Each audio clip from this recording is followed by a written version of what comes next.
और जब भगवान की कथा को श्रवण करते हैं ना, फिर हमें संसार की याद नहीं रहती है। और हम जब भगवान के मंदिर भी जाएंगे ना, तब भगवान के मंदिर में जाकर के केवल एक ही आस रहे कि बस तेरी शरण से लगे रहे। देखिए आजकल क्या हो रहा है, बहुत लोग जा रहे हैं मंदिर, बहुत लोग जा रहे हैं मंदिर, पर पता है क्यों जा रहे हैं? क्यों जा रहे हैं मंदिर? क्यों जाते हैं लोग? किसी से पूछा भैया मंदिर क्यों जा रहे हो? बोले मांगने जा रहे हैं। क्या मांगने जा रहे हैं? बहुत सारी बातें हैं, सब लोग मांगने जा रहे हैं। और देखिए जो भक्त होता है ना, भगवान क्या मांगने नहीं जाता है। जो शिव भक्त होता है ना, वो भगवान क्या मांगने नहीं जाता है, वो भगवान से मांगने नहीं जाता है, वो तो भगवान को ही मांग लेता है। भगवान से नहीं मांगता है, वो भगवान को मांग लेता है। सब कुछ देने वाले को मांग लो, फिर जीवन में कुछ लेने की इच्छा नहीं रह जाती। इसलिए किसी भक्त ने बहुत अच्छी बात की, बाबा को मांग ले मेरे प्यारे, उम्र भर का सहारा मिलेगा।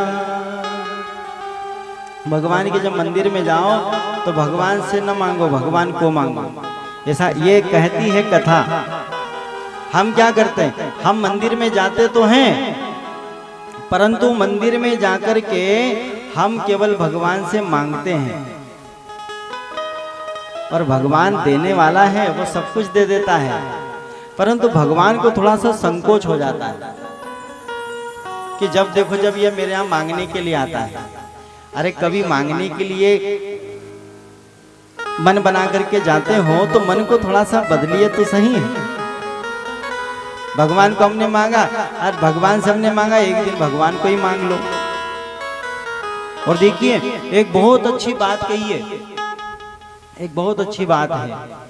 एक शब्द है 3 अक्षर का, क्या है? औकात। क्या है? औकात। और देखिए हमारी जो औकात है वो भगवान भोलेनाथ के औकात से बहुत छोटी है। हम कितना मांगेंगे? बोले हम अपनी औकात से मांगेंगे, परंतु जब वो देने वाला देगा तो उसकी औकात से देगा। तो उसकी औकात क्या है? हम पता लगा सकते हैं क्या उसकी क्या औकात है? हम अपनी औकात से मांगेंगे, परंतु वो उसकी औकात से देगा।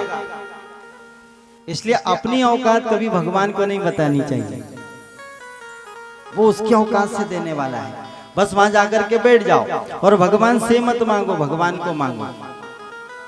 बाबा को मांग ले मेरे प्यारे, उम्र भर का सहारा मिलेगा। बाबा को मांग ले मेरे प्यारे, उम्र भर का सहारा मिलेगा, मिलेगा, उम्र भर का सहारा मिलेगा। दोष कट जाएंगे तेरे सारे, दोष कट जाएंगे तेरे सारे, वो जिंदगी भर गुजारा मिलेगा, मिलेगा, जिंदगी भर गुजारा मिलेगा। हम तो इसलिए मंदिर जाते हैं कि कोई हमारा अटका काम जल्दी से हो जाए, बस हम ये आस लेके जाते हैं। भगवान इस बात को सोच करके, देखिए अगर हमारे पास कोई स्वार्थ लेकर के आए और जब उसका स्वार्थ पूर्ण हो जाए फिर वो आपको पूछे नहीं तो कैसा लगेगा? कोई अगर हमारे पास किसी स्वार्थ को लेकर के आए और स्वार्थ हमारा सिद्ध हो जाए और उसके बाद हमको पूछे नहीं तो फिर कैसा लगेगा? यही तो हो रहा है। हम जा तो रहे मंदिर में, परंतु हमारे अंदर एक स्वार्थ है, हम स्वार्थ को लेकर के जा रहे हैं। और हमारा ये जो शिव शास्त्र है ना, या बात कहें हमारे साधु संत महापुरुष कभी हमें स्वार्थ की भक्ति नहीं सिखाते हैं, वो तो निस्वार्थ भक्ति सिखाते हैं। और ये भगवान का भी वचन है, भगवान कहते कि मैं न तो किसी छल से, कपट से, द्वेष से, क्रोध से किसी के वश में नहीं होता। वो कैसे होते हैं भगवान? ये भाव का भूखा मैं हूँ और भाव ही एक सार है, जो भाव से मुझको भजे तो भव से बेड़ा पार है। यह भाव की प्रधानता है, क्रिया की कोई प्रधानता नहीं है, ध्यान रखिए आप। और क्रिया और भाव में जमीन आसमान का अंतर होता है। तो क्रिया नहीं है, वहां पर भाव रखना है। भाव से भगवान प्रसन्न होते हैं, भगवान का वचन है।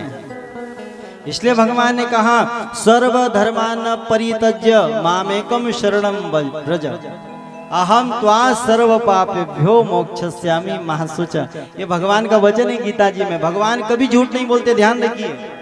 और ये हमारा शास्त्र भी कभी झूठ नहीं बोलता है, तो हम इसके श्लोक को भी झुठला नहीं सकते।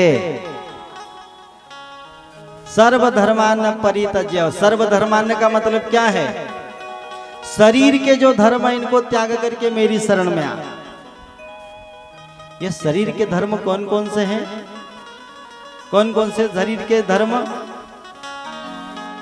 छल, कपट, मद, मोह, लोभ, अहंकार, मत्सरता, अहंता और ममता, ये हमारे शरीर के धर्म हैं। इनको त्यागने के लिए भगवान ने बोला है, न कि जो हम संसार में धर्म कर रहे हैं ये। हमारे शरीर से हम कौन सा धर्म कर रहे हैं वो नहीं त्यागना है, परंतु शरीर का जो धर्म है, शरीर के अंदर जो है, उनको भगवान कह रहे हैं। इसलिए स्वार्थ नहीं, निस्वार्थ भाव से करिए भगवान शिव की भक्ति।